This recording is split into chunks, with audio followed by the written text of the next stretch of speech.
I'm CA Krishna Moda और हम अपने पिछले लेक्चर में शुरू किए थे एक नया topic which was bank reconciliation statement या फिर जिसे हम कहते हैं BRS। हम पढ़े थे कि होता क्या है बैंक रिकंसिलिएशन स्टेटमेंट। हम ये स्टेटमेंट बनाते हैं अपने दो बैलेंसेस को कंपेयर करने के लिए। कौन से दो बैलेंसेस? कैश बुक का बैलेंस और पासबुक का बैलेंस। हम पढ़े थे पासबुक जो है वो बैंक मेंटेन करता है अपने एंड पे, वो हर कस्टमर के लिए एक अकाउंट मेंटेन करता है। Just like we maintain our own customers accounts, वैसे ही बैंक भी अपने सारे कस्टमर या क्लाइंट का अलग अलग अकाउंट मेंटेन करता है। अब बैंक के हिसाब से जो बैलेंस है, हमारे कैश बुक के हिसाब से जो बैलेंस है, ये दोनों को हम कंपेयर करते हैं bye preparing a bank reconciliation statement. हम पढ़े थे क्यों बनाया जाता है बैंक रिकंसिलिएशन स्टेटमेंट, किस ऑब्जेक्टिव से बनाया जाता है, क्या एडवांटेजेस है बीआरएस बनाने का। फिर हम पढ़े थे हमारे जो ये बुक्स है पासबुक और कैश बुक, ये दोनों में डिफरेंसेस किन किन कारणों से आता है। हम पढ़े अलग अलग categories of differences between cash book balance and passbook balance. ये सब हमें बैंक रिकंसिलिएशन स्टेटमेंट हेल्प करता है पता लगाने में why is there a difference. आज के लेक्चर में चलिए हम कंटिन्यू करते हैं बीआरएस के साथ। हम फॉर्मेट देख लेते हैं बीआरएस का और हम कुछ एग्जांपल्स भी देख लेते हैं जिससे हमें और क्लैरिटी मिल जाए एग्जैक्टली इसको हम बनाते कैसे हैं और इसको हम यूज कैसे करते हैं। आई होप आपको मेरे लेक्चर्स पसंद आ रहे हैं। Please do like, share and subscribe my channel which is विज्ञान अकेडमी। आइए चलिए देखते हैं पहले फॉर्मेट क्या है बैंक रिकंसिलिएशन स्टेटमेंट का। क्योंकि इसमें दो बैलेंसेस इन्वॉल्व है तो बेसिकली हम कोई भी एक बैलेंस के साथ स्टार्ट करेंगे, चाहे वो कैश बुक का बैलेंस हो चाहे वो पासबुक का बैलेंस हो, and then we'll arrive at the other balance. अगर हम कैश बुक का बैलेंस के साथ स्टार्ट करें then we need to arrive at the balance as per passbook, और अगर हम पासबुक के बैलेंस से स्टार्ट करें then we'll arrive at the balance as per cash book. So essentially ये क्या हो रहा है, बैंक रिकंसिलिएशन स्टेटमेंट जो है वो आपका जो डिफरेंस है ये दोनों बैलेंसेस में, इसको ये सही नहीं कर रहा है पर ये हेल्प कर रहा है आइडेंटिफाई करने में कि क्या वो डिफरेंस है, किस कारण से वो डिफरेंस है और आप उसको फिर कैसे सही करोगे। सो ये आपको सिर्फ हेल्प करे आइडेंटिफाई करने में, ये आपको जो है सही करके आपका बैलेंस नहीं दे देगा ऑटोमेटिकली। तो इसका फॉर्मेट बहुत ही ज़्यादा सिंपल है। इसमें बेसिकली हमारे पास तीन कॉलम्स होंगे। सबसे पहले जो कॉलम होगा वो होगा पर्टिकुलर्स का, और दो कॉलम जो है हमारे पास रहेगा अमाउंट के लिए। पहला कॉलम में हम दिखाएंगे अमाउंट का ब्रेकअप और दूसरे कॉलम में हम टोटल दिखा देंगे। तो बस बन गया हमारा फॉर्मेट। कुछ भी नहीं है फॉर्मेट में, एकदम स्ट्रेट फॉरवर्ड सिंपल है। और हम क्या बोले थे कि ये डबल एंट्री सिस्टम का पार्ट नहीं रहेगा, ये एक स्टेटमेंट है, सिंपली एक स्टेटमेंट है जो हेल्प करे हमें आइडेंटिफाई करने में difference between the two balances. This is not going to automatically correct your balance, but it will help you identify why is there a difference between the two balances, and then you can take the appropriate steps to correct जो भी balance आपका गलत है आप उसको सही कर सकते हो। ठीक है, अब हमारे पास दो बैलेंसेस है, balance as per cash book and balance as per passbook, और हमारे पास लेट्स से दोनों में कुछ डिफरेंस है। तो हम लोग क्या करते हैं बैंक रिकंसिलिएशन स्टेटमेंट में we'll start with any one of the balance. Let's say we start with the cash balance. तो कैश बैलेंस अगर हम स्टार्टिंग पॉइंट लेते हैं then we need to arrive at our passbook balance, और अगर हम passbook balance से start करते हैं then we need to arrive at the cash book balance. और हम एक बैलेंस से दूसरे बैलेंस में कैसे जाएंगे, हम जाएंगे by adding a few items and by deducting a few items from the balance. ठीक है, तो बहुत ही सिंपल है। आप बेसिकली एक बैलेंस से स्टार्ट करोगे, उसमें आप कुछ ऐड करोगे कुछ लेस करोगे and this is how you will arrive at the other balance. ठीक है, कंसेप्ट बहुत ही ज्यादा सिंपल है। तो इसमें हम एक एग्जांपल लेते हैं जहां पे let's say we are starting off with the cash book balance and we need to arrive at the passbook balance. ठीक है, इसको हम थोड़ा सा और यहाँ पे लाइंस बढ़ा लेते हैं।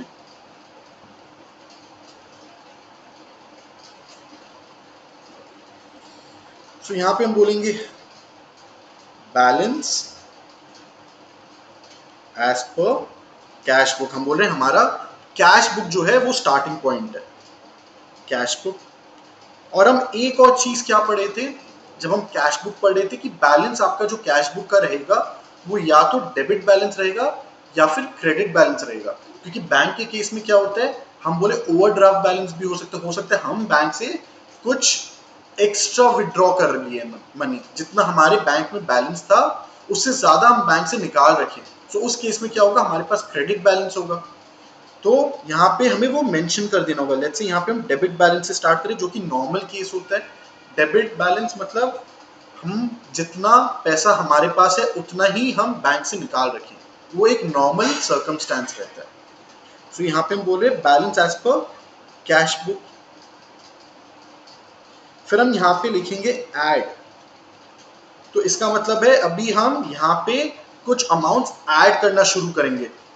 किस पे, इस बैलेंस पे हम कुछ अमाउंट्स ऐड करेंगे। क्या क्या ऐड करेंगे? सो बेसिकली वापस से कंसेप्ट क्या है, concept is we are starting off with the cash book balance and we need to arrive at the passbook balance. So हम वो सारे आइटम्स ऐड करेंगे जो हमें हेल्प करेगा अराइव करने पे एट आर पासबुक बैलेंस। वो कैसे आइटम्स हो सकते हैं? सबसे पहला आइटम हम सोच सकते हैं क्या हो सकता है, checks issued but not presented for payment।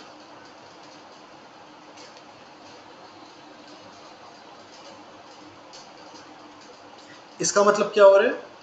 इसका मतलब हमने कुछ चेक इशू कर रखे हैं। इशू कर रखे हैं मतलब हमने किसी को जो है चेक दे रखा है, अपने बैंक से हम चेक काट के उनको दे रखे हैं। मतलब ये हम किसको करेंगे, हम अपने क्रेडिटर्स को जब पेमेंट करेंगे हम उनको चेक इशू करेंगे। मतलब जब भी हम किसी को भी पेमेंट करेंगे और हम चेक देंगे, उस चेक देने को, उस प्रोसेस को बोलते हैं चेक इशू, कि हम अपनी तरफ से चेक दे दिए। और यहां हम बोले but not presented for payment. इसका मतलब है हमने जिसको चेक जो है इशू करा है उन्होंने अभी तक अपने बैंक में उस चेक को डाला नहीं। तो अगर उन्होंने वो चेक को जो है अपने बैंक में नहीं जमा करा है, तब तक हमारे बैंक से वो अमाउंट नहीं जाएगा। हमारे बैंक से वो अमाउंट तभी कटेगा जब वो अपने बैंक को वो चेक प्रेजेंट करेगा। वो अपने बैंक को जब वो चेक प्रेजेंट करेगा, उनके बैंक वाले क्या करेंगे, हमारे बैंक वालों को अप्रोच करेंगे और वो हमारे बैंक अकाउंट से वो पैसे निकाल लेंगे। पर जब तक वो चेक ही वो बैंक में जमा नहीं हुआ है, इसका मतलब अभी तक पेमेंट नहीं हुआ है। पर हम क्या किए, हमने तो चेक इशू कर रखा है और जैसे ही हम इशू किए होंगे हम अपने कैश बुक में वो पेमेंट दिखा दिए। हम अपने बैंक बैलेंस को अपने कैश बुक में कम कर दिए थे। और इसमें क्या हो रहा है, पासबुक में अभी तक वो अमाउंट कम नहीं हुआ होगा क्योंकि वो पेमेंट प्रोसेस ही नहीं हुआ है। तो पासबुक का बैलेंस क्या हो रहा है इस केस में, पासबुक का बैलेंस ज्यादा है, कैश बुक का बैलेंस जो है वो कम है। तो अगर पासबुक ज्यादा है और कैश बुक कम है तो हमें क्या करना होगा, कैश बुक को पासबुक के लेवल पे लाना होगा। अभी हम क्या करें, हम कैश बुक से हम पासबुक की तरफ जा रहे हैं। अगर हम पासबुक की तरफ जा रहे हैं तो हमें ये देखना होगा कौन सा बैलेंस ऊपर है और कौन सा बैलेंस नीचे है। तो इसको आप सी सॉ की तरह समझो। हम सब बचपन में सीसॉ में चढ़े हुए हैं। हम देखते थे कि सीसॉ में हमेशा एक साइड ऊपर एक साइड नीचे होता है, और अगर हमें सीसॉ को लेवल पे लाना है तो वो दोनों साइड्स उसके एक साथ एक लेवल पे होंगे, तभी जाके वो सीसॉ बराबर बैलेंस होगा। तो हम बेसिकली सिंपल सा फंडा इसमें अप्लाई करेंगे। तो हम यहाँ बोल रहे हैं कि हम चेक इशू किए हैं कोई पार्टी को, पर वो पार्टी अभी तक वो चेक जमा नहीं करा है, जिस कारण से हमारा चेकबुक तो कम हो गया था, पासबुक अभी तक कम नहीं हुआ, पासबुक ऊपर है। तो हमें अपने कैश बुक को पासबुक के लेवल पे लाना है, क्योंकि हम कैश बुक से पासबुक की तरफ जा रहे हैं। तो हम उस अमाउंट को वापस से ऐड करें इस स्टेटमेंट में। ये स्टेटमेंट बनाने का पर्पज ये है जिससे हमें पता चले किस किस कारण से ये दोनों बैलेंस में नहीं है। और ये कारण अभी हमें पता चल रहा है कि हमने कोई चेक इशू किया है पर पार्टी ने नहीं जमा किया है, इसीलिए हमारा पासबुक ऊपर है, कैश बुक नीचे है। और हमें क्योंकि दोनों को बैलेंस करना है तो हम कैश बुक से पासबुक की तरफ जा रहे हैं, तो कैश बुक में वापस से हम वो अमाउंट ऐड कर दे रहे हैं जो हम लेस किए थे अपनी कैश बुक में। इस स्टेटमेंट में हम वो ऐड करके दिखा रहे हैं। So check issued but not presented for payment. और हो सकता है हमारे पास ऐसे मल्टीपल चेक्स हो जो हमने अलग अलग वेंडर्स को, अलग अलग क्रेडिटर्स को हमने दे रखा है पर उन्होंने नहीं प्रेजेंट किया है पेमेंट के लिए, इसीलिए हम अभी ये one of the reasons capture कर रहे हैं। जितने चेक्स ऐसे ऐसे केसेस है उतने हम यहाँ पे ऐड कर देंगे। क्लियर है? फिर और क्या चीज ऐड कर सकते हैं हम? हमें लेट्स से कोई ऐसा भी चीज हो सकता है, हम बोले कि हम बैंक को इंस्ट्रक्ट कर रखें कि आप कुछ हमारे बिहाफ पे कलेक्ट करो। क्या कलेक्ट करो? हमारी तरफ से कुछ भी हमारा अर्निंग है जो बैंक में डायरेक्टली आ जाता है, वो हम बैंक को इंस्ट्रक्ट कर रखें कि आप कलेक्शन वो करो हमारे बिहाफ पे। तो बैंक तो वो कर लिया पर अभी तक हमें जानकारी नहीं थी कि बैंक ने कलेक्ट कर लिया। जैसे क्या हो सकता है, हम लास्ट लेक्चर में एक एग्जांपल लिए थे कि फिक्स डिपॉजिट, अगर हम उसी बैंक के साथ कोई फिक्स डिपॉजिट भी कर रखे हैं, मतलब हम कोई अमाउंट इन्वेस्ट कर रखे हैं बैंक में कि आप ये लमसम अमाउंट अपने पास रखो, आप मुझे टाइम टाइम पे इंटरेस्ट दे देना इस प्रिंसिपल अमाउंट पे।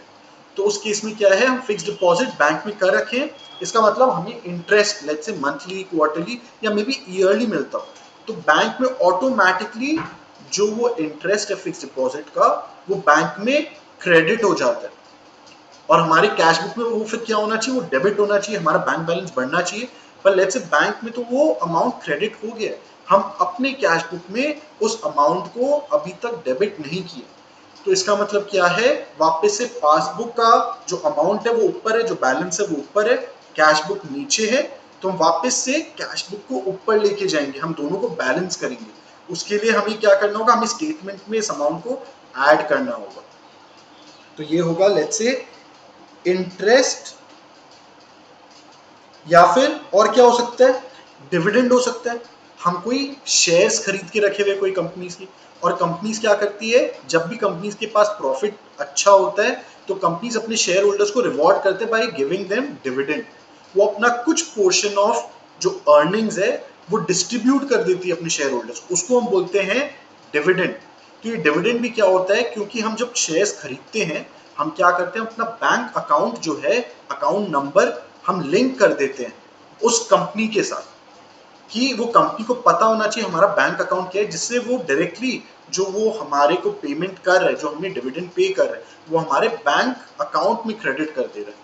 तो ये भी हमें बाद में हो सकता है पता चल रहा है, पासबुक में ऑलरेडी ये अमाउंट रिसीव हो चुका है पर हमें पता नहीं था, इसलिए हम अपनी कैश बुक में इसको रिकॉर्ड नहीं किए, तो कैश बुक वापस से नीचे है, पासबुक ऊपर है, हमें कैश बुक को ऊपर लाना पड़ेगा। तो हम क्या करेंगे, फिर से ऐड करेंगे ये अमाउंट। सो इंटरेस्ट या फिर डिविडेंड collected by bank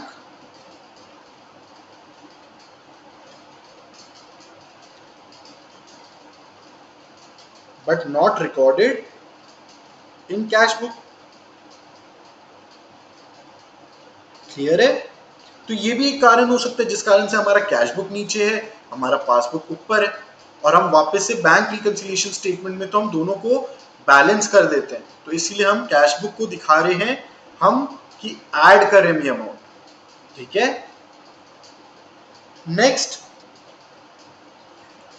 ऐसा भी केस हो सकता है कि हम अपने कस्टमर को बोले थे हमें आप पेमेंट कर दो, कस्टमर ने हमारा बैंक अकाउंट नंबर मांग लिया था कि हम आपका जो है बैंक में डायरेक्टली आपको अमाउंट पे कर देंगे, और कस्टमर ने कब किया ये हमें पता नहीं चला, पर बैंक में वो अमाउंट आ रखा है, तो पासबुक में हमें जो है वो अमाउंट रिसीव हो गया है, पर कैश बुक में हम वो रिकॉर्ड नहीं किए थे, तो इसीलिए भी हमारा पासबुक जो है ज्यादा बैलेंस दिखा रहे, कैश बुक कम दिखा रहे। तो वापस से हम कैश बुक को ऊपर लाके बराबर में कर देंगे। सो payment made by customer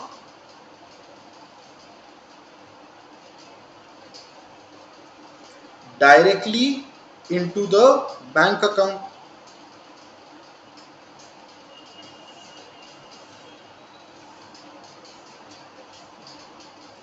and not recorded in cash book।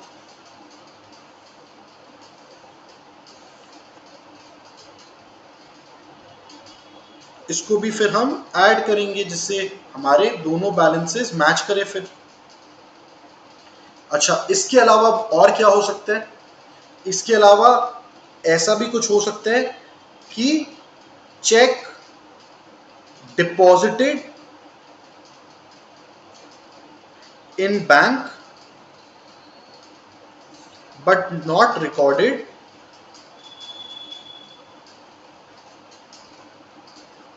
In cash book. ऐसा भी हो सकता है कि हमें कस्टमर ने कोई चेक दिया था, हम वो चेक डायरेक्टली बैंक में जमा भी करा दिए, पर हमारे अकाउंटेंट ने क्या किया, उसने रिकॉर्ड नहीं किया इस चीज को, उसने अपने कैश बुक में इस ट्रांजैक्शन को दिखाया ही नहीं।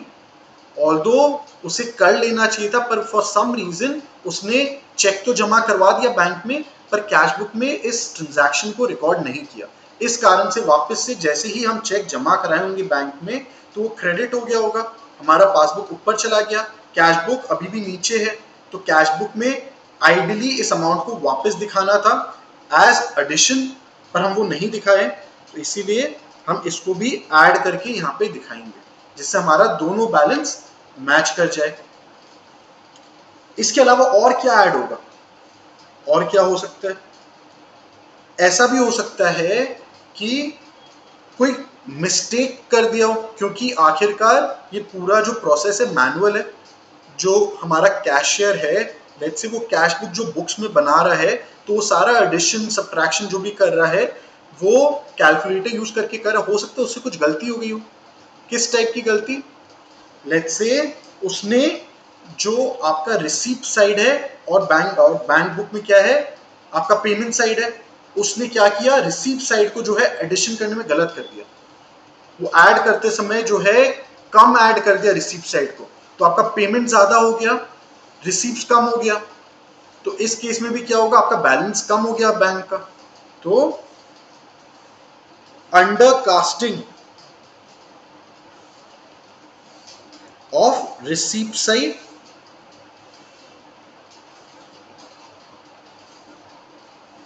And overcasting of payment side, ये मिस्टेक है। हम अपना जो कलेक्शंस था, जो रिसीप्ट था, उसको गलती से हम कम दिखा रहे हैं और हमारा पेमेंट्स हम ज्यादा दिखा रहे हैं, जिस कारण से हमारा बैलेंस कम हो जा रहा है। और ये कौन सा बैलेंस अफेक्ट होगा, इससे हमारा कैश बुक होगा, कि पासबुक में ये मिस्टेक नहीं है, हमारे कैश बुक में ये मिस्टेक है।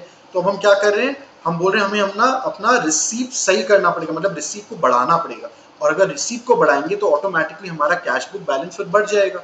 अभी कैश बुक वापस से नीचे है, पासबुक ऊपर है, और हम अगर अपने रिसीप्ट साइड को बढ़ाएंगे तो हमारा कैश बुक ऑटोमेटिकली बढ़ जाएगा।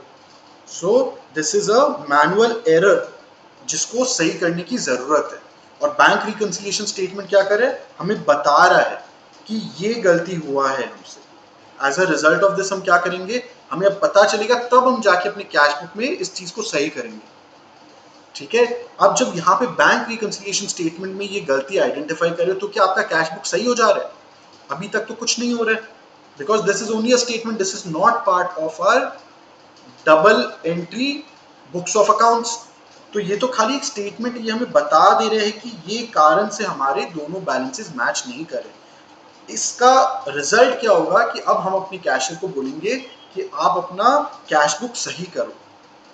ठीक है, और क्या कुछ और ऐड कर सकते हैं हम, और क्या कुछ गलती हो सकता है जिस कारण से हमारा कैश बुक कम है और पासबुक ज्यादा है?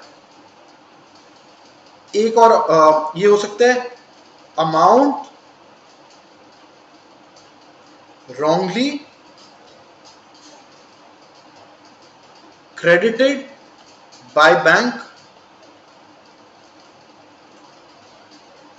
इसका मतलब क्या हो रहा है, इसका मतलब हो रहा है कि बैंक ने कुछ अमाउंट गलती से जो है हमारे अकाउंट में जो है वो क्रेडिट कर रखा है।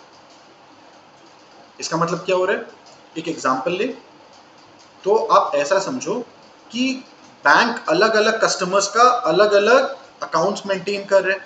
हो सकता है कि कोई ट्रांजैक्शन के दौरान बैंक क्या किया, लेट्स से 1 लाख का किसी ने चेक जमा कराया, या किसी के अकाउंट में वो अमाउंट ट्रांसफर हो रहा था किसी और कस्टमर के अकाउंट में, पर बैंक ने क्या किया, गलती से हमारे अकाउंट में उस पर्टिकुलर ट्रांजैक्शन को क्रेडिट कर दिया। 1 लाख रुपया जाना चाहिए था किसी और के अकाउंट में, आ गया वो हमारे अकाउंट में। तो हमारा ये गलती हुआ है बैंक से, पर इस कारण से क्या हुआ, हमारा पासबुक ऊपर चला गया। बाय 1 लाख हमारा पासबुक ऊपर चला गया और कैश बुक अभी भी नीचे, क्योंकि कैश बुक में ऐसा कुछ गलती नहीं है। तो अभी हमें क्या करना होगा, क्योंकि हमें कैश बुक से पासबुक के बैलेंस की तरफ जाना है, हमें कैश बुक में भी इस अमाउंट को ऐड करके दिखाना होगा। ये गलती है कहाँ पे, पासबुक में, पर हमें इस गलती को दिखाने के लिए हम इसको कहाँ कैप्चर करेंगे, हम करेंगे कैप्चर इसको हमारे बैंक रिकंसिलिएशन स्टेटमेंट में, और इसको दिखाएंगे एज एन एडिशन। क्योंकि अगर हम ऐड करेंगे अपने कैश बुक बैलेंस में, तभी तो हमारा कैश बुक बैलेंस और पासबुक बैलेंस दोनों मैच करेगा। ठीक है, समझ आ रहा है क्यों ऐड कर रही है अमाउंट, गलती तो बैंक का है, तो हम इस अमाउंट को क्यों ऐड करें, क्योंकि अभी हम इसको कैश बुक में अपने नहीं कर रहे रिकॉर्ड, हम खाली बीआरएस में ऐड कर रहे हैं। बीआरएस में हम अपने कैश बुक बैलेंस में इस अमाउंट को ऐड कर रहे हैं कि this is the reason why our cash book is shorter, जो बैलेंस है that is less than the passbook balance. ठीक है, सो अब देखो कि जब हम सम सॉल्व करेंगे और भी ट्रांजैक्शंस ऐसे होंगे, जब हम देखेंगे हम उसको केस बाय केस मैनेज करेंगे। ये सब में क्या हो रहा है, हम लॉजिक लगा रहे हैं। हम किससे स्टार्ट कर रहे हैं, हम स्टार्ट कर रहे हैं अपने कैश बुक बैलेंस के साथ, और हमें बताना पड़ रहा है कि ये डेबिट बैलेंस है कि क्रेडिट बैलेंस है। फिर हम बोल रहे हैं हम वो सारा चीज ऐड करेंगे अपने कैश बुक बैलेंस में, that will help us increase our cash book balance and arrive at the passbook balance। ठीक है, चलिए, तो ये तो हमारे ये सब हम अमाउंट्स ऐड कर दिए। सिमिलरली अब हम कुछ आइटम्स लेस करेंगे अपने कैश बुक बैलेंस से, so that we can arrive at our passbook balance. तो ऐसे कौन से आइटम्स हम अपने कैश बुक बैलेंस से लेस करेंगे जिससे कि हम अराइव कर पाए हमारे पासबुक बैलेंस पे, चलिए देखते हैं। So let's say check deposited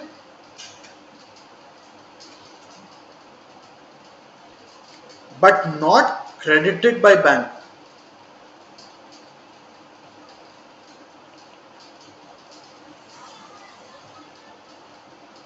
हम ये एग्जांपल पिछले लेक्चर में भी डिस्कस किए थे कि हमेशा एक टाइमिंग डिफरेंस रहता है, आप कब चेक जमा करते हो बैंक में वर्सेस वो कब रिफ्लेक्ट करते हैं आपके पासबुक में। क्यों, क्योंकि बैंक को टाइम लगता है उस चेक को प्रोसेस करने में। बैंक को जब आप चेक जमा करते हो, बैंक आपके जिस पार्टी से आपको चेक मिले उस पार्टी के बैंक के साथ बैंक जो है ट्रांजैक्शन करता है, उसको रिक्वेस्ट करता है कि आप ये अमाउंट ट्रांसफर कर दो मेरे कस्टमर के अकाउंट में। तो ये पूरा प्रोसेस में जो है टाइम लगता है, और स्पेशली अगर ये आउटस्टेशन चेक होता है तो टाइम ज़्यादा लगता है। पर हम क्या करते हैं एज अ प्रैक्टिस, हम जब भी चेक जमा करते हैं अपने बैंक अकाउंट में, हम हाथों हाथ अपने कैश बुक में अपना बैलेंस बढ़ा देते हैं। तो हमारा कैश बुक का बैलेंस क्या हो रहा है, ऊपर है, पर अभी तक वो हमारे बैंक अकाउंट में वो अमाउंट रिफ्लेक्ट नहीं हो रहा है। इसका मतलब पासबुक इस बार कम है, और हम कहाँ से कहाँ जा रहे हैं, हम कैश बुक से पासबुक की तरफ जा रहे हैं। तो अगर कैश बुक ऊपर है पासबुक नीचे, तो हमें क्या करना पड़ेगा, हमें कैश बुक को कम करना पड़ेगा जिससे हम पासबुक के लेवल पे आ जाए। That is the reason why हम इसको लेस करके दिखा रहे हैं कि हम चेक जमा कर दिए थे बैंक में, पर हमारे पासबुक में वो अमाउंट रिफ्लेक्ट नहीं कर रहा है। इसलिए हमें हमारा कैश बुक बैलेंस को कम करना होगा जिससे हम अपना करेक्ट पासबुक बैलेंस पे अराइव कर पाए। ठीक है, फिर और क्या हो सकते हैं, चेक वापस से डिपॉजिट हम कर दिए, पर इस केस में क्या हो रहा है, इस केस में वो डिसऑनर हो जा रहा है, बट डिसऑनर्ड। तो हमें कोई पार्टी चेक दिया है और हम क्या किए, हम डायरेक्टली जाके अपने बैंक में उस चेक को जमा कर दिए। पर जब बैंक जो पेमेंट करने वाला बैंक है, जहां से वो अमाउंट आ रहा है, वो कोई कारण से डिक्लाइन कर दिया वो पेमेंट, वो ट्रांसफर नहीं किया वो अमाउंट, तो उस केस को हम क्या बोलते हैं? हम बोलते हैं चेक डिसऑनर्ड। तो हम क्या की थे, एज ए नॉर्मल प्रैक्टिस हम अपना कैश बुक बैलेंस बढ़ा दिए थे जैसे हम चेक जमा कराए, पर वो एक दिन बाद जब प्रोसेस किया बैंक, तो डिक्लाइन कर दिया वो ट्रांजैक्शन को, और क्या हुआ, वो चेक प्रोसेस नहीं हो पाया। तो अभी भी क्या हो रहा है, हमारा कैश बुक जो है वो ऊपर है, पासबुक नीचे है, तो हमें वापस से अपनी कैश बुक को नीचे लाना पड़ेगा। So check deposited but dishonoured. और हम बोले डिसऑनर काफी कारण से हो सकता है, कुछ भी कारण हो सकता है, जैसे कि जो सिग्नेचर था, जो पार्टी हमें चेक दिया उसमें चेक में जिसका सिग्नेचर था वो मैच नहीं कर रहे हैं उसके बैंक के सिग्नेचर के साथ, तो बैंक उस पेमेंट को ऑथराइज नहीं किया कि कहीं ये कोई और तो चेक इशू नहीं कर रहे, यहाँ पे तो सिग्नेचर्स मैच ही नहीं कर रहे, क्योंकि जब वो पार्टी ऑथराइज कर रहा था, बैंक को कैसे ऑथराइज कर रहा था? अपना साइन करके। तो बैंक को वो पेमेंट ऑथराइज करने के लिए वो सिग्नेचर चाहिए था, वो सिग्नेचर मैच नहीं कर रहे, तो चेक बाउंस हो गया, इसलिए चेक इज डिसऑनर्ड। या फिर एक और रीजन क्या हो सकता है, बहुत ही कॉमन रीजन है कि पार्टी ने जब आपको चेक दिया था, पार्टी ने ये इंश्योर नहीं किया कि उसके बैंक में इतना अमाउंट है भी कि नहीं है, उसके बैंक में सिर्फ लेट से 1000 रुपए थे और उन्होंने हमें 5000 का चेक दे दिया, तो बैंक जब वो पेमेंट प्रोसेस करने लगा तो वो देखा कि उसके अकाउंट में उतना जो बैलेंस है वो है ही नहीं, वो एग्जिस्ट ही नहीं करता है, तो ऑटोमेटिकली चेक डिसऑनर हो गया। समझ आ रहा है? इसलिए चेक डिपॉजिटेड बट डिसऑनर्ड, इस केस को भी हम क्या करेंगे, हम लेस कर देंगे। फिर और क्या हो सकता है, ऐसा भी हो सकता है कि पार्टी ने हमें चेक दिया और जैसे ही वो चेक हमें मिला, हम अपनी कैश बुक में वो रिकॉर्ड कर लिए। हम बोले जब हमें चेक मिलता है और जब तक हम बैंक में जमा नहीं कराते, हम उसको जनरली क्या करते हैं, हम चेक इन हैंड की तरह ट्रीट करते हैं, हम अपना बैंक बैलेंस नहीं बढ़ाते हैं, हम उसको चेक इन हैंड की तरह ट्रीट करते हैं। पर लेट्स से हमारे कैशियर ने क्या किया, जैसे ही चेक आया, ये अज्यूम करके कि चेक तो सेम डे डिपॉजिट हो जाएगा बैंक में, उसने डायरेक्टली क्या किया, उसने बैंक बैलेंस बढ़ा दिया, instead of cheque in hand का बैलेंस बढ़ाना, उसने बैंक बैलेंस ही बढ़ा दिया। और क्या हुआ, उस दिन चेक जमा नहीं हुआ, उसने वो चेक ड्रॉर में ही छोड़ दिया, उसे याद ही नहीं रहा कि चेक बैंक में जमा कराना था, ऑल्दो कैश बुक में ये रिकॉर्ड कर लिया बैंक कॉलम में, पर वो चेक अभी तक बैंक में जमा हुआ नहीं है, तो हमारा कैश बुक बैलेंस फिर से बढ़ गया, पर क्योंकि अभी तक हमने चेक जमा ही नहीं कराया तो हमारे पासबुक में ऑब्वियसली वो अमाउंट रिफ्लेक्ट नहीं करेगा। So cheque collected, let's say from customer या किसी से भी, so cheque collected but not deposited. तो अब वापस से अगर हम कंपेयर कर रहे हैं अपने कैश बुक के बैलेंस को और अपने पासबुक के बैलेंस को, तो हमारा कैश बुक ऊपर है, पासबुक नीचे है, कैश बुक को भी नीचे करना पड़ेगा, तब जाके हम पासबुक के बैलेंस पे अराइव कर पाएंगे। So this is also going to be deducted. Clear है? चलिए फिर और क्या हो सकता है, और हम बोले कि बैंक भी कई बार क्या करता है, बैंक कुछ कुछ चार्जेस जो है डायरेक्टली हमारे अकाउंट से डिडक्ट कर लेता है। हम बोले वो कुछ भी कारण से हो सकता है, जैसे कि एसएमएस सर्विस चार्जेस, जैसे डेबिट कार्ड चार्जेस, जो एटीएम हम सर्विस यूज करते हैं उसका चार्ज, जैसे ईमेल चार्जेस, कुछ भी कारण से जो भी हमें वेरियस सर्विसेज बैंक प्रोवाइड करता है उसके नाम का कुछ चार्ज हमारे बैंक अकाउंट से डायरेक्टली निकाल लेता है, बैंक डेबिट कर देता है, पर हम अपने अकाउंट में उसको क्रेडिट नहीं करते, क्योंकि जब तक हम बैंक स्टेटमेंट नहीं देख लेते, जब तक हम पासबुक नहीं देख लेते, हमें नहीं पता चलता कई बार। तो उस केस में क्या होता है कि हमारे कैश बुक में बैलेंस ज्यादा है क्योंकि अभी तक हम वो चार्ज जो है रिकॉर्ड नहीं किए जो हमारे बैंक अकाउंट से निकल गए, पर बैंक में डायरेक्टली वो चार्ज उन्होंने काट लिया है हमारे बैलेंस से, तो बैंक बैलेंस क्या हो रहा है, कम है, कैश बुक बैलेंस क्या है, ज्यादा है। तो अगर ज्यादा से हमें कम पे आना है, अगर हमें कैश बुक में भी वो चार्ज दिखाना होगा तभी जाके हमारा पासबुक और कैश बुक लेवल पे आएगा। सो हमें लेस करना पड़ेगा। Bank charges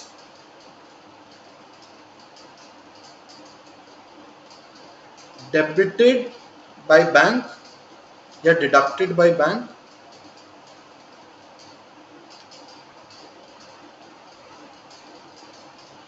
but not recorded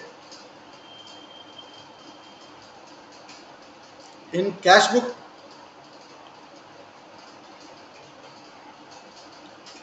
clear है? ये क्या हुआ इस केस में, हम बोले कोई भी चार्ज बैंक अगर डिडक्ट करता है और अगर हम अपनी कैश बुक में वो चार्जेस रिकॉर्ड नहीं किए तो फिर हमें अपने बीआरएस में when we start with the cash book balance we have to deduct those charges. ठीक है? अब और क्या हो सकता है, जैसे बैंक चार्जेस बैंक डेबिट कर लेते हैं, ऐसा भी हो सकता है कि हम बैंक को इंस्ट्रक्ट कर रखें कि आप एवरी मंथ लेट्स से कोई भी तारीख को, लेट्स से 29th या 30th ऑफ द मंथ आप जो है हमारी तरफ से आप एक फिक्स पेमेंट कर देना। जैसे लेट्स से हमारे लैंडलॉर्ड को every end of the month हमें रेंट पे करना है या every beginning of the month हमें लैंडलॉर्ड को एडवांस रेंट पे कर देना है। तो हम बोले कि वो तो फिक्स अमाउंट रहेगा, हर महीने रहेगा। तो हम बोले हमें हो सकता है याद रहे नहीं रहे, तो हम बैंक को इंस्ट्रक्शन दे रखे हमारे लिए आप ये सर्विस जो है आप परफॉर्म करो।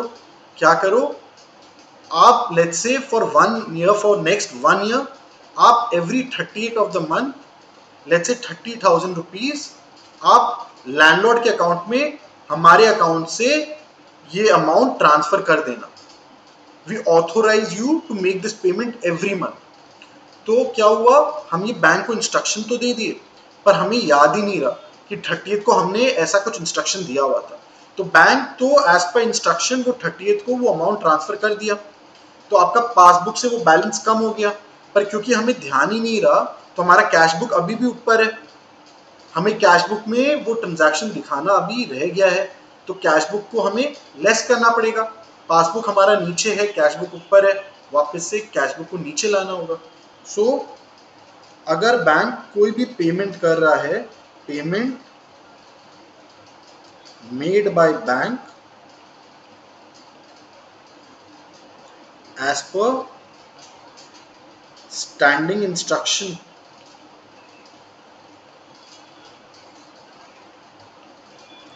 Not recorded in cash book.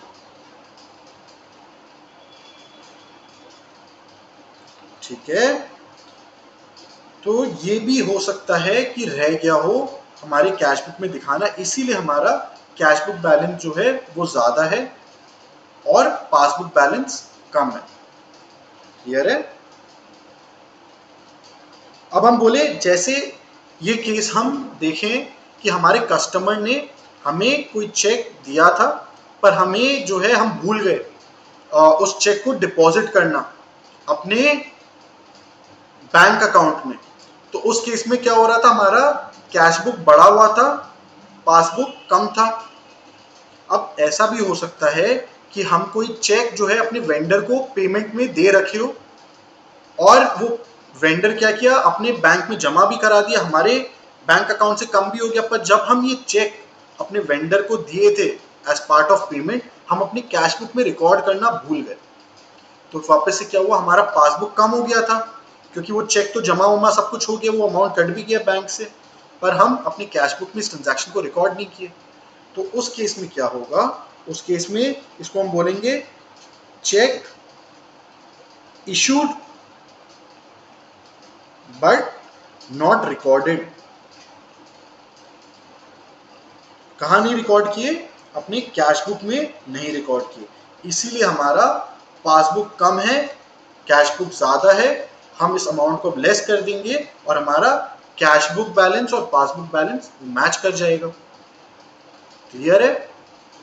इसके अलावा और क्या हो सकता है, हम एक ओवरकास्टिंग और अंडरकास्टिंग का केस देखे थे जब हम ऐड कर रहे थे। हम बोले अगर हमारा रिसीप्ट साइड हम अंडरकास्ट कर रखे, पेमेंट साइड ओवरकास्ट कर रखे, तो हमें ऐड करना होगा जिससे हमारा रिसीप्ट बढ़े तो हमारा कैश बुक बैलेंस बढ़े।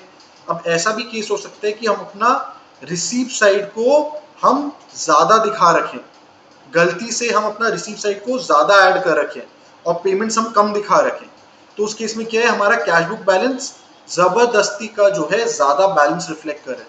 There is a totalling error of the two sides.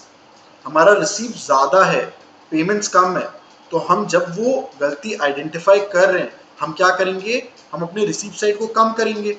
अभी हमारा कैश बुक ज्यादा है क्योंकि हम रिसीव साइड ओवरकास्ट कर रखे हैं, और पेमेंट साइड कम है क्योंकि पेमेंट साइड को हम अंडरकास्ट कर रखे, तो उस कारण से क्या हो रहा है, हमारा कैश बुक बैलेंस ज्यादा है, पासबुक बैलेंस कम है। जब हम इस गलती को सही करेंगे तब जाके हमारा कैश बुक और पासबुक मैच करेगा। तो इसका मतलब ओवरकास्टिंग ऑफ रिसीप्ट साइड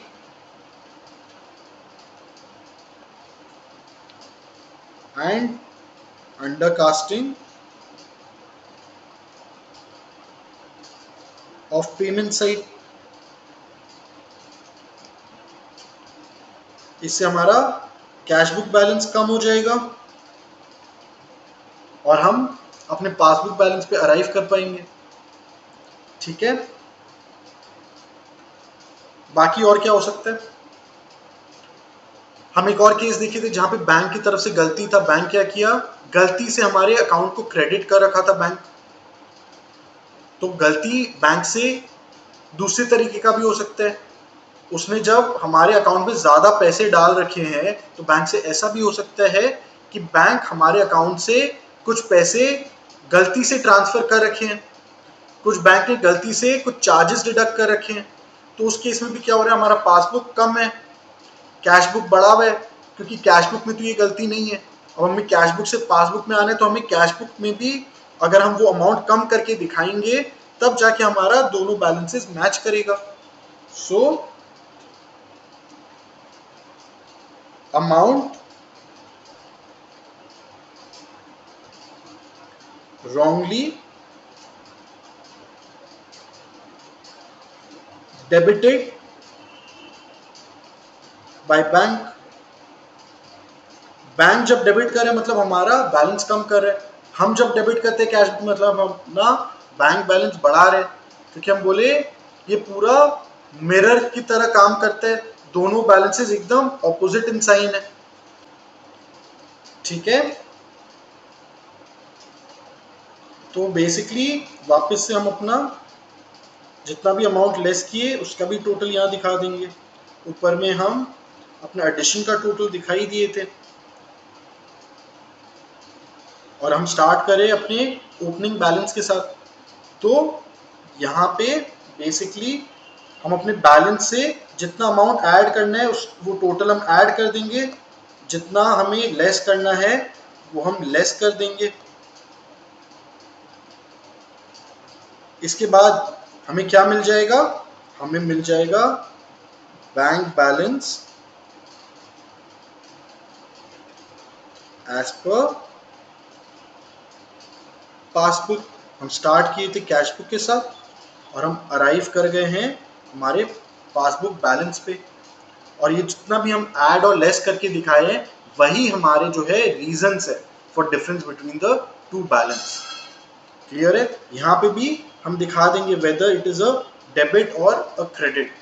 तो क्योंकि हम यहाँ पे डेबिट बैलेंस से स्टार्ट कर रहे हैं तो आइडियली पासबुक में क्रेडिट बैलेंस ही होना चाहिए। नॉर्मल बैलेंस क्या होता है, पासबुक में क्रेडिट होता है, और अगर पासबुक में डेबिट बैलेंस पे अराइव करें हम, इसका मतलब वापस से it is a case of overdraft. ठीक है, अनफेवरेबल बैलेंस होता है। तो हम देख लिए फिर फॉर्मेट क्या है बैंक रिकंसिलिएशन स्टेटमेंट बनाने का। ज्यादा कुछ भी नहीं है, फॉर्मेट तो एकदम स्ट्रेट फॉरवर्ड है, और इसको बनाने का तरीका भी जो है बहुत ही ज्यादा लॉजिकल है। हम एक बैलेंस से स्टार्ट कर रहे हैं, हमें अराइव करना है एज पर दूसरा बैलेंस। अगर हम कैश बुक से स्टार्ट करें we are arriving at the passbook balance, अगर हम पासबुक बैलेंस से स्टार्ट करें we are arriving at the cash book balance. और दोनों बैलेंसेस को रिकंसाइल करने के लिए मतलब कंपेयर करके वो दोनों बैलेंस को बराबर लाने के लिए हमें कुछ आइटम्स ऐड करने, कुछ आइटम्स लेस करने। तो पूरा का पूरा जो है ये लॉजिकल है। और हम बोले कि best part about bank reconciliation statement is कि जनरली सम्स में हमें हमारा balance as per cash book भी दिया रहेगा, बैलेंस एज पर पासबुक भी दिया रहेगा, तो हमें दोनों बैलेंसेस ऑलरेडी पता जो है चल जाएगा। तो अगर हमसे कुछ गलती हुआ भी है, we'll be able to go back and identify हम कहाँ गलती किए, जिससे हम उसको सही करके इसमें फुल मार्क्स स्कोर कर पाए। ठीक है, बहुत ही ज्यादा इजी है और बहुत मजेदार भी है। बस जो टर्म्स हम देख रहे हैं, इशूड, प्रेजेंटेड फॉर पेमेंट, ये सब आपको थोड़ा जो है समझ के रखना होगा, तब आपके लिए इजी बन जाएगा। हम इसमें तभी गलती करेंगे इसके सम्स में बीआरएस जब आप बनाओगे, जब आपको समझ में नहीं आ रहे कि जो ट्रांजैक्शन दिया हुआ उसका मतलब क्या हो रहा है। अगर आपको पता ही नहीं इशूड क्या होता है, डिपॉजिटेड क्या होता है, तब गलती होने की जो है गुंजाइश रहती है। अगर आपको पता है तब तो आप लॉजिक यूज करोगे और आप सही सही सम बनाते चले जाओगे। ठीक है, चलिए फिर ये था when we take the case where the starting point is cash book, when we are starting off with the cash book balance, तो हम इस तरीके से ऐड लेस करके पासबुक बैलेंस पे अराइव करते हैं। अब अगर हम स्टार्ट करते हैं as per passbook balance, let's say हम पासबुक बैलेंस से स्टार्ट करें and we are arriving at the cash book balance, तो क्या होगा उस केस में? तो बेसिकली यहाँ पे जो भी ऐड किए हम वो लेस हो जाएगा, जो भी लेस किए हम वो ऐड हो जाएगा। बहुत ही ज्यादा सिंपल है। अगर आप ये केस समझ गए, इसके बाद आप कोई भी केस आपको दिया जाए आप वो कर लोगे। क्लियर है? एक बार देख लेते हैं कि क्यों मैं बोल रहा हूं कि आपको सिंपली जो है ऐड को लेस करना होगा, लेस को ऐड करना होगा। एक बार देख लें। सो लेट्स सपोज हम स्टार्ट करें बैलेंस एज पर पासबुक, और पासबुक के केस में फेवरेबल बैलेंस क्या है? क्रेडिट बैलेंस है। तो लेट्स हम स्टार्ट करेंगे balance as per passbook credit balance, ये हमारे लिए फेवरेबल बैलेंस है। उसके बाद हम बोले क्या करेंगे, जो भी हमारे लेस वाले आइटम्स थे वो हम ऐड करेंगे। तो बेसिकली यहाँ पे हम ऐड दिखाएंगे, उस समय इन सबको हम ऊपर ले जाएंगे, ऐड करके दिखाएंगे। अब हम बोल रहे थे check deposited but not credited by bank. हम कैश बुक से जब स्टार्ट कर रहे थे और पासबुक में अराइव कर रहे थे तब हम इसको लेस किए, लेकिन हम बोले जब हम पासबुक से स्टार्ट कर रहे हैं तो हमें ऑपोजिट करना पड़ेगा, मतलब इसको ऐड करेंगे। क्यों ऐड करेंगे? हम बोले check deposited but not credited by bank, तो इस केस में हम पासबुक से स्टार्ट कर रहे हैं। ठीक है, पासबुक और कैश बुक, इस केस में हम बोले check deposited but not credited by bank. जब हम चेक डिपॉजिट किए होंगे तो हमारा कैश बुक ऊपर चला गया, पासबुक नीचे था। अभी हम क्या बोल रहे हैं, पासबुक से हम कैश बुक की तरफ हमें जाना है, तो हम पासबुक को ऊपर कर देंगे। हम जिसकी तरफ जा रहे हैं हम उसको नहीं छुएंगे, हम जहां से स्टार्ट करें हम उसके बैलेंस को ऊपर नीचे करेंगे। समझ रहे हो? तो passbook balance will basically go up, cash book balance को हम छुएंगे नहीं। हमारा पासबुक कम है, हमें इसको ऐड कर देना है। So check deposited but not credited by bank हम ऐड कर देंगे। फिर हम बोले थे चेक डिपॉजिटेड बट डिसऑनर्ड, वापस से हमारा कैश बुक ऊपर है, पासबुक नीचे है, हम पासबुक से कैश बुक की तरफ जा रहे हैं, तो इसको भी हम ऐड कर देंगे। Cheque collected from customer but not deposited, तो हमारा फिर से कैश बुक ऊपर है, पासबुक नीचे है, पासबुक से हम कैश बुक की तरफ जाएंगे, मतलब हमें पासबुक को बढ़ा देना होगा। क्लियर है? Bank charges debited by bank but not recorded by cash book, तो पासबुक हमारा नीचे था क्योंकि हम चार्जेस जो है डिडक्ट कर लिए थे, कैश बुक में वो रिकॉर्ड नहीं हुआ है। पासबुक कम है, कैश बुक ज्यादा है, पासबुक बढ़ जाएगा। तो इसीलिए कोई भी इसमें केस ले लो, अगर हम पासबुक से स्टार्ट कर रहे हैं और हम अराइव कर रहे हैं कैश बुक बैलेंस पे, तो हमें ये सारे लेस वाले ट्रांजैक्शन जो हम देखे थे वो ऐड हो जाएंगे। लास्ट वाला भी देख लेते, amount wrongly debited by bank, मतलब हम गलती से बैंक से वो अमाउंट कम दिखा रहे हैं, तो कैश बुक ऊपर है, पासबुक नीचे, वापस से पासबुक बढ़ जाएगा हमारा। अब हम कुछ ऐड वाले सिनेरियोज ले लेते हैं। हम बोले अगर हम कैश बुक से स्टार्ट करें और ये सब आइटम्स हम ऐड करें, तो अगर हम पासबुक से स्टार्ट करें और हम कैश बुक बैलेंस पर अराइव करें तो यही सब हम लेस करेंगे। जैसे क्या? Check issued but not presented for payment, तो हम बोले थे उस केस में क्या हो रहा था, हम कैश बुक से स्टार्ट कर रहे थे और पासबुक पे अराइव कर रहे थे। तो check issued but not presented for payment, तो हम अपना कैश बुक को ऑलरेडी कम कर दिए थे, पासबुक हमारा ऊपर था, तो हम बोले कैश बुक से अगर हम पासबुक की तरफ जा रहे तो हम ऐड कर रहे थे। पर इस केस में क्या हो रहा है, हम बोल रहे हैं हम पासबुक से स्टार्ट कर रहे हैं और हम कैश बुक बैलेंस पे अराइव कर रहे हैं। तो हमारा पासबुक में क्या हुआ है, हमारा पासबुक जो है हम बोले cheque issue but not presented for payment, तो हमारा कैश बुक नीचे ही है, पासबुक ऊपर है, क्योंकि अभी तक बैंक से वो अमाउंट कटा नहीं है। तो हम पासबुक को जो है नीचे ले जाएंगे, हम बोले हम अपना कैश बुक बैलेंस को नहीं छुएंगे, हम जिससे स्टार्ट करें हम खाली वो बैलेंस को ऊपर नीचे करेंगे। तो अगर ये बैलेंस हमारा ऊपर है, क्योंकि अभी तक वो पेमेंट बैंक से हुआ नहीं है और कैश बुक में ये ट्रांजैक्शन रिकॉर्ड कर दिए, तो हम इसको कम कर देंगे।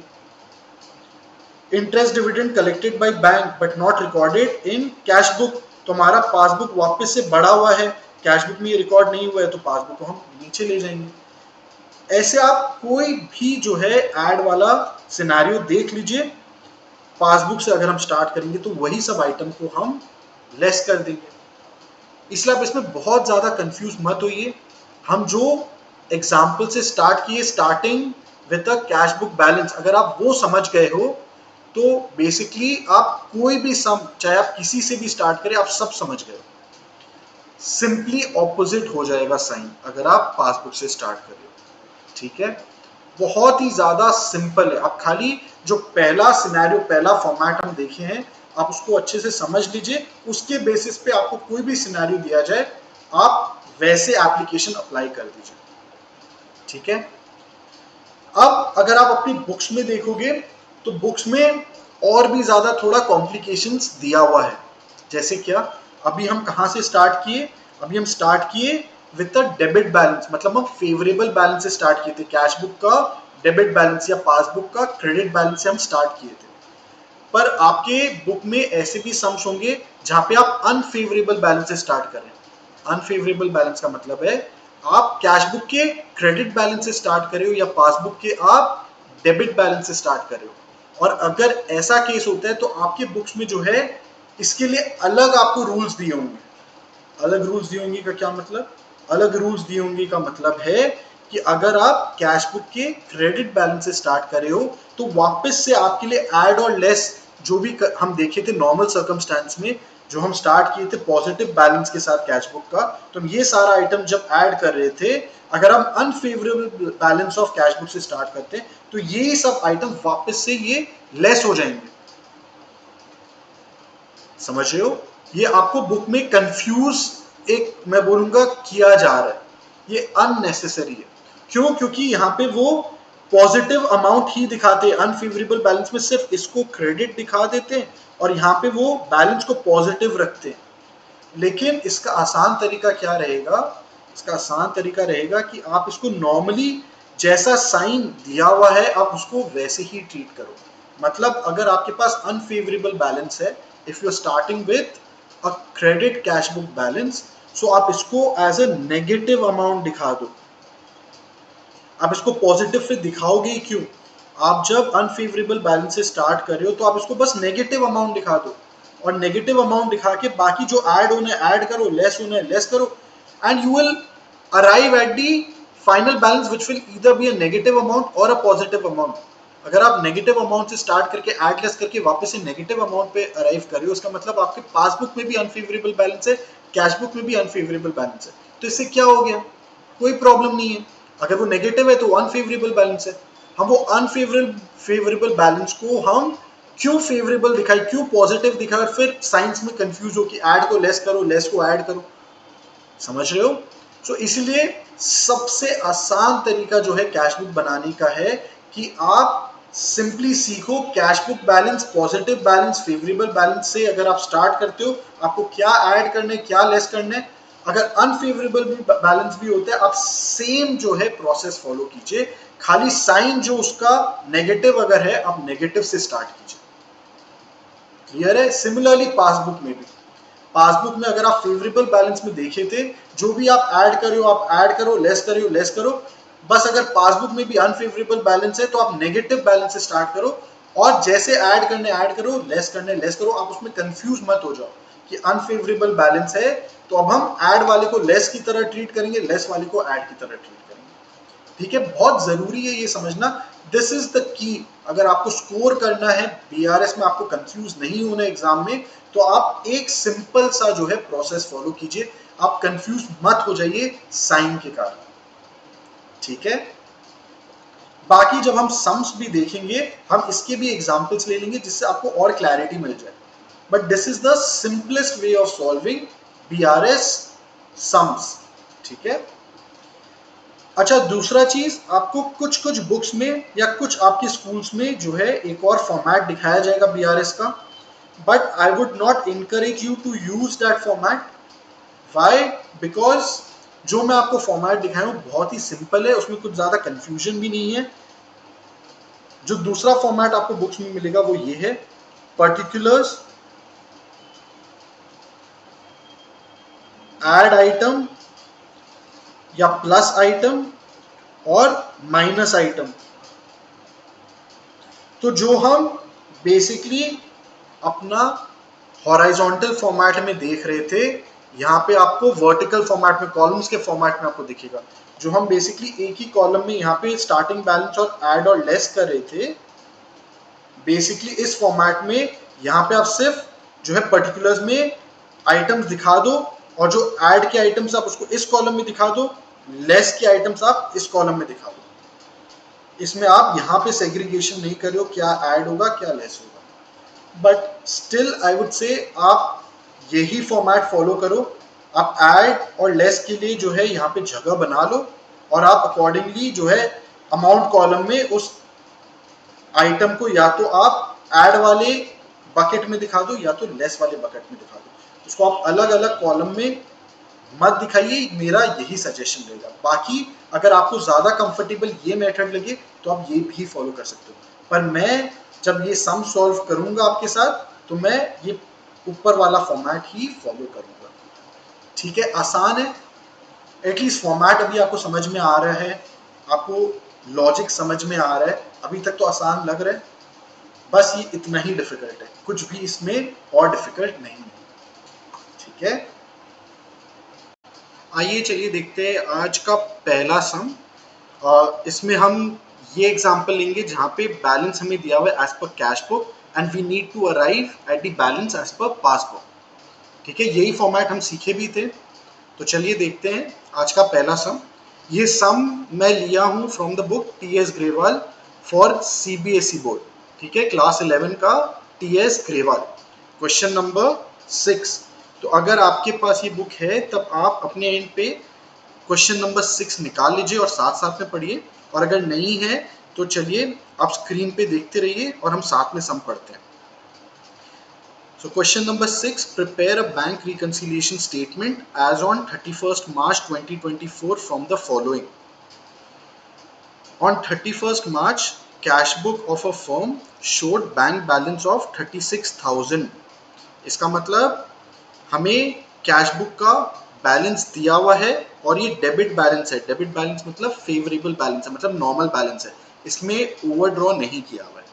ठीक है, फिर दिया हुआ है cheques had been issued for 30,000 out of which cheques of 24,000 were presented for payment. इसका मतलब हमने चेक इशू किया 30,000 का, मतलब हमने पेमेंट किया 30,000 का चेक से, जिसमें से जो हमारे क्रेडिटर्स होंगे उसमें से सिर्फ 24,000 का अमाउंट उन्होंने बैंक में जमा कराया। इसका मतलब 6,000 अभी तक उन्होंने अपने बैंक में जमा नहीं कराया। इसका मतलब हमारे बैंक से भी कम नहीं हुआ है, पर हम कैश बुक में ऑलरेडी कम कर चुके हैं।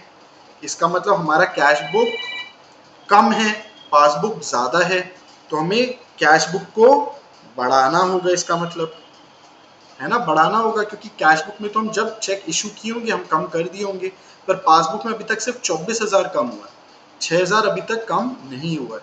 तो 6,000 हमें अभी बाकी है कम करना, मतलब कैश बुक में हम ऐड कर देंगे। Checks of 8,400 were deposited in the bank on 28 March but had not been credited by the bank also a cheque of 3000 entered in the cash book on 30th March was banked on 3rd April. तो यहाँ पे पहले हम बोल रहे हैं 8400 were deposited in the bank on 28 March but had not been credited by the bank. इसका मतलब हम कैश बुक बढ़ा दिए थे पर अभी तक वो बैलेंस पासबुक में रिफ्लेक्ट नहीं हो रहा है, इसका मतलब हमें ये कम कर लेना होगा।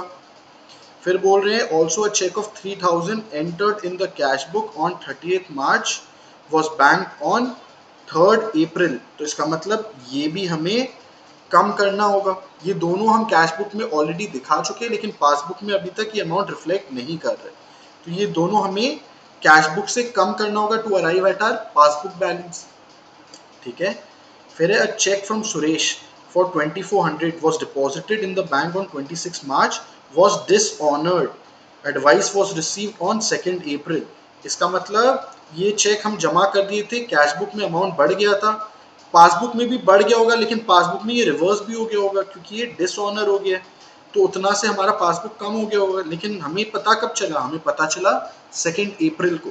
तो अगर हमें 2nd अप्रैल को पता चला, इसका मतलब हम अगर ये बना रहे बैंक रिकंसिलिएशन स्टेटमेंट कब बना रहे? 31 मार्च को। तब तक हमें नहीं पता था, तो हमारा कैश बुक बढ़ा हुआ है, पासबुक कम है, तो हम कैश बुक को नीचे कर देंगे, तो ये 2400 हम लेस कर देंगे। ठीक है।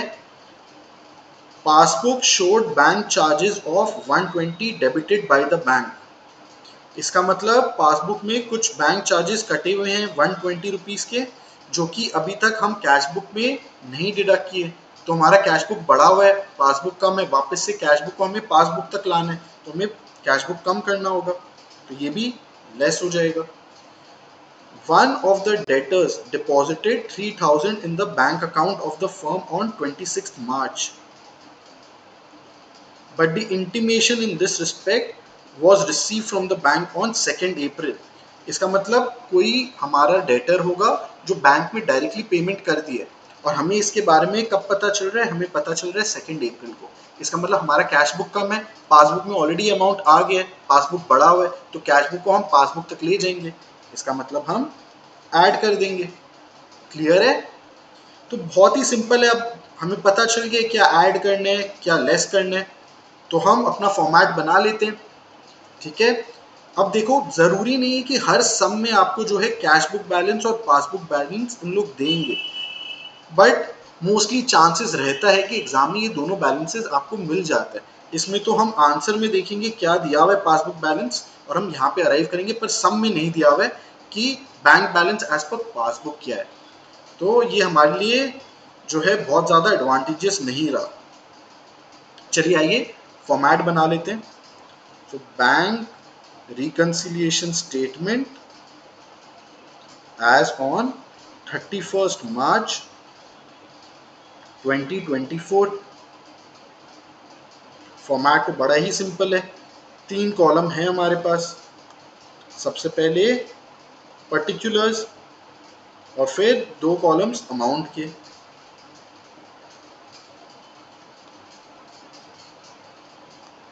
है ना, फॉर्मेट में तो कुछ भी नहीं है, फॉर्मेट तो एकदम स्ट्रेट फॉरवर्ड है इसमें।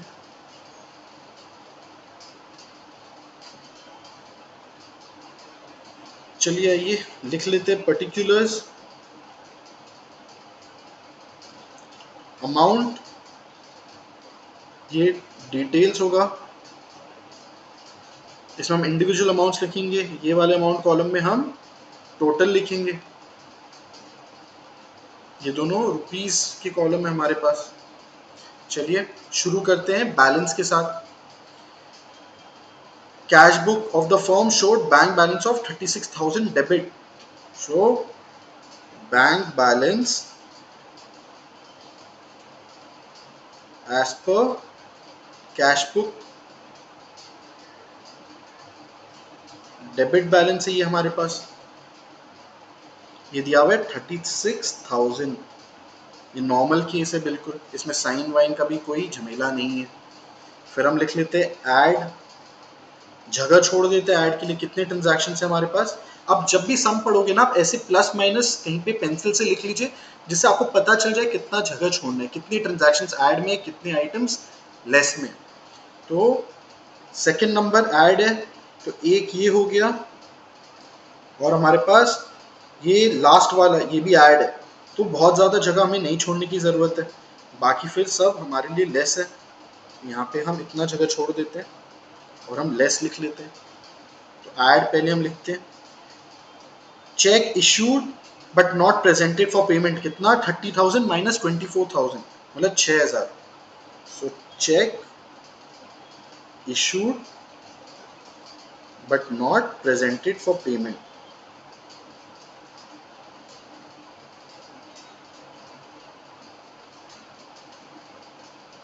ये है 30,000 माइनस 24,000 विच इज 6,000। फिर बाकी नेक्स्ट माइनस है, नंबर 5 भी माइनस है। Number 6, one of the debtors deposited 3,000 in the bank, but the intimation in this respect was received from bank on 2nd April। तो अपना कैश बुक को बढ़ा लेते हैं to match our passbook balance। So amount deposited in the bank, यहाँ पे आप ना नंबर भी लिख लो जिससे क्लियर हो जाए कौन सा ट्रांजैक्शन रिकॉर्ड कर रहे हो। तो ये पहला वाला था नंबर 2 और ये number 6, amount deposited in the bank not entered in the cash book। कितना है ये 3,000। तो हमारा ऐड पूरा हो गया, यहाँ पे टोटल 9,000 ऐड करना है हमें, ठीक है। अब लेस में देखते हैं कौन कौन से आइटम्स है। सबसे पहले number 3, checks of 8,400 were deposited in the bank on 28 March but had not been credited by the bank.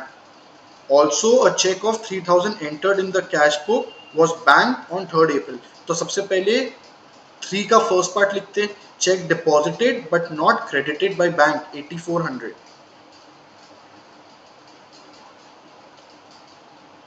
Check deposited but not credited by bank,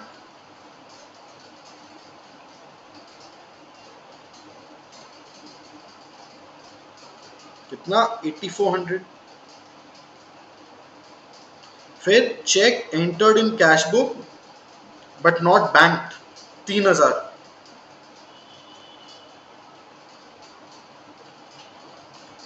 check entered in cash book but not deposited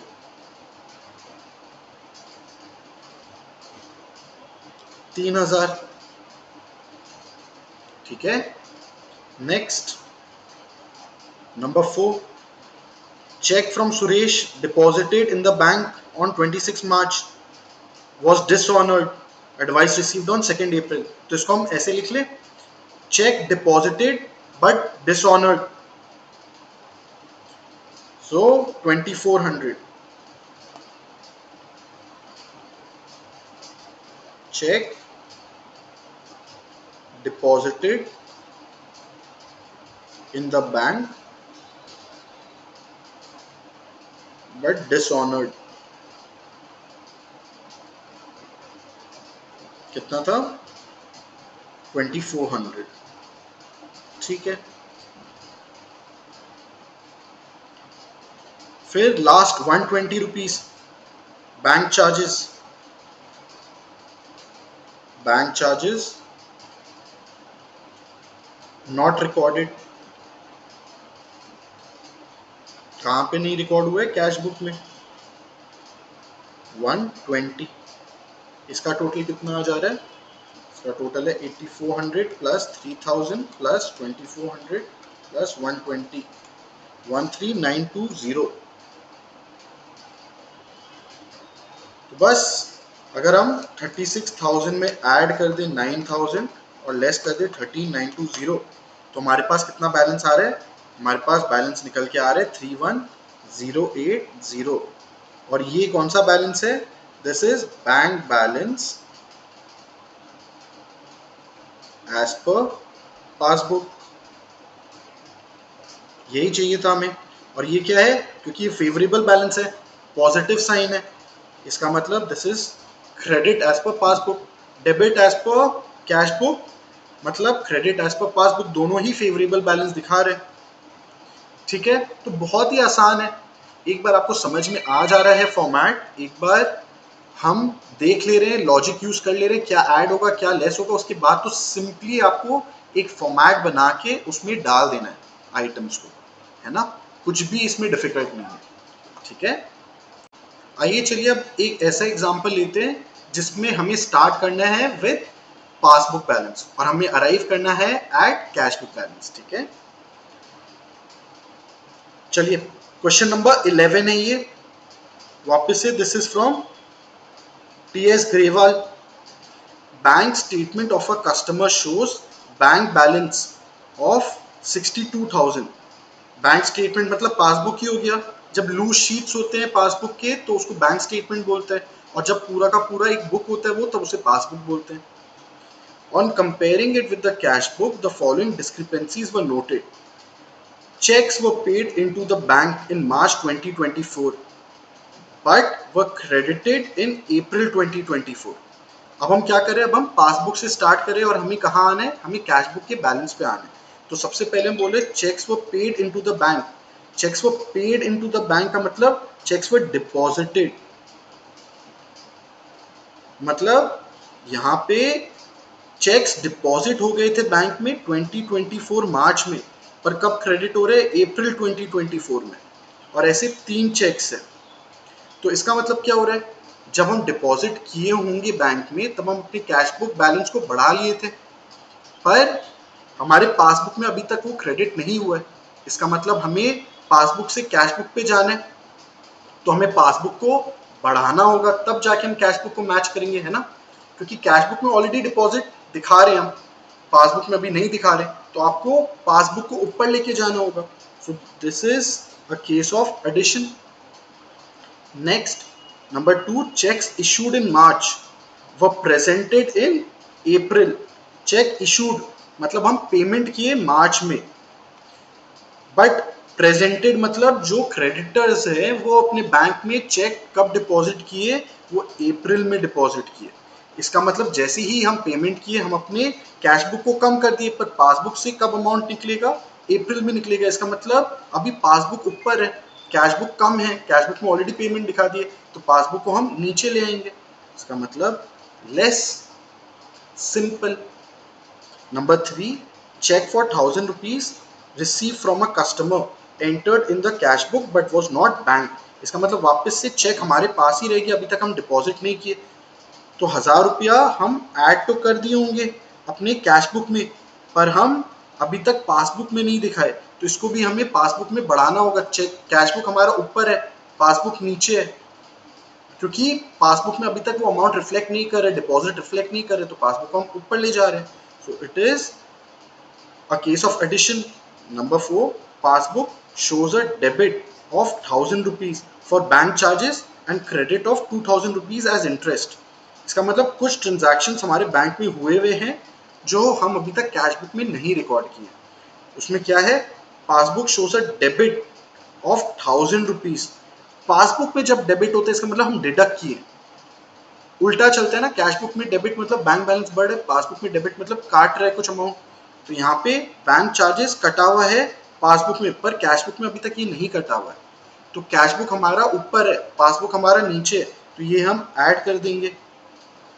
and credit of 2,000 as interest, इसका मतलब 2,000 रुपये का interest जो है passbook में घुसा हुआ है, पर अभी तक हम अपने कैश बुक में वो इंटरेस्ट रिकॉर्ड नहीं किए, तो हमारा पासबुक ऊपर है, कैश बुक नीचे। क्यों, क्योंकि कैश बुक में अभी तक हम रिकॉर्ड नहीं किए इंटरेस्ट, तो हमें पासबुक को ऊपर नीचे करना है, कैश बुक नीचे रहेगा तो पासबुक को भी नीचे लाना पड़ेगा। So this will be less, ये भी सिंपल।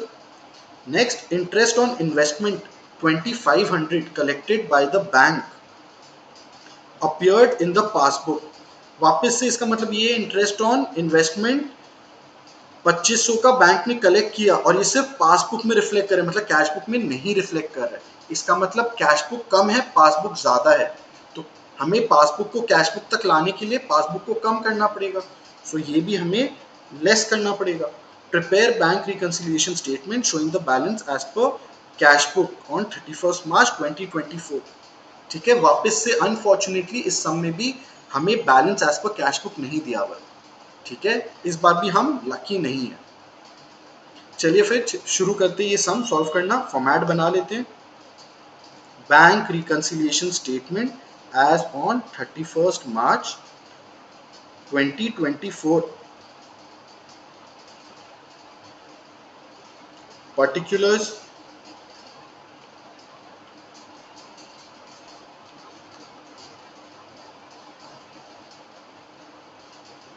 उसके बाद अमाउंट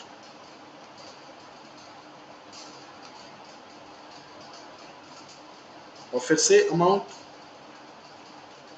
इसमें लिख देंगे डिटेल्स, यहाँ पे भी अमाउंट। बस रेडी है हमारा फॉर्मेट, कुछ भी नहीं है इसमें, है ना। तो सर बहुत ही ज़्यादा सिंपल चीज़ आप पढ़ा रहे हैं सर आज। हाँ बच्चों, ये बहुत ही सिंपल है और बहुत ही ज़्यादा स्कोरिंग भी है। तो चलिए शुरू करते हैं अपने बैलेंस के साथ। क्या दिया हुआ है, balance as per bank statement 62,000, favourable balance है ये भी। Bank balance as per bank statement, favourable मतलब क्रेडिट बैलेंस है कितना, 62,000 का। यहाँ पे 62,000 दिखा देते हैं।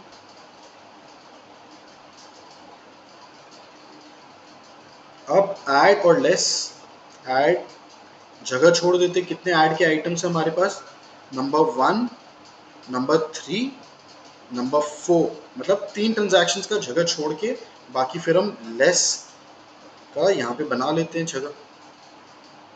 चलिए फिर सबसे पहले ऐड का ही है item, cheques were paid into the bank, मतलब deposited in bank in March 24 but credited in April 24। इसमें 3 चेक्स है, 3500, 2500 और 2000 का। यहाँ पे लिख लेते हैं चेक्स, नंबर भी लिख लेते हैं, नंबर 2 है ना ये, नहीं नंबर 1 दिया हुआ इस पर।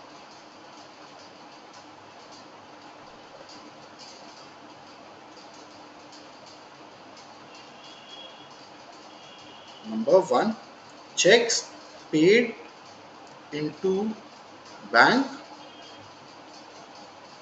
but not credited।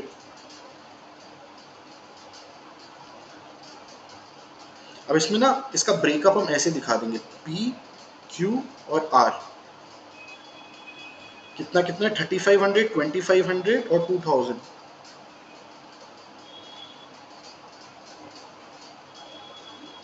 कितना हो जा रही है, 6000 और 2 8000।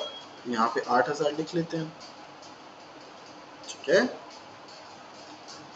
Next, cheques issued in March presented in April, तो इसको हम लेस वाले में दिखा लेते हैं।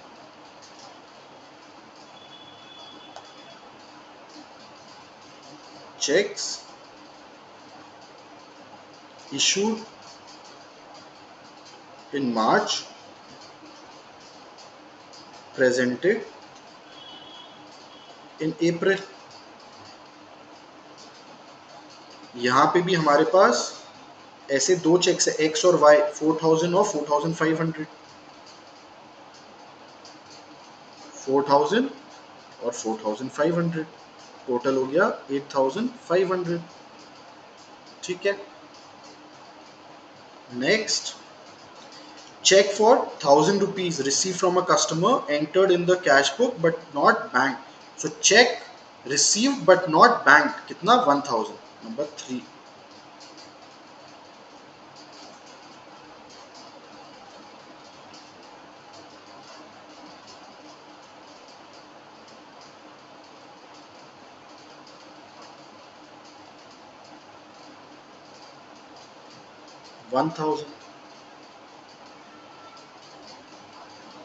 नंबर 4, ये एड और लेस दोनों का आइटम है इसमें। Passbook shows a debit of 1000 for bank charges and credit of 2000 as interest, तो हम ऐड में क्या लिख देते हैं, bank charges deducted not entered in cash book 1000,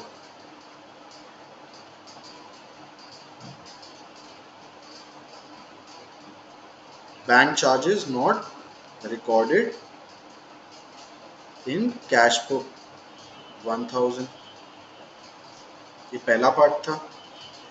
next, credit of 2000 as interest, ये भी हम नहीं रिकॉर्ड किए कहाँ, कैश बुक में, इसलिए हमारा बढ़ा हुआ है पासबुक तो हमें उसको कम करना पड़ेगा। So interest of 2000 not credited in, not entered in cash book, interest on investment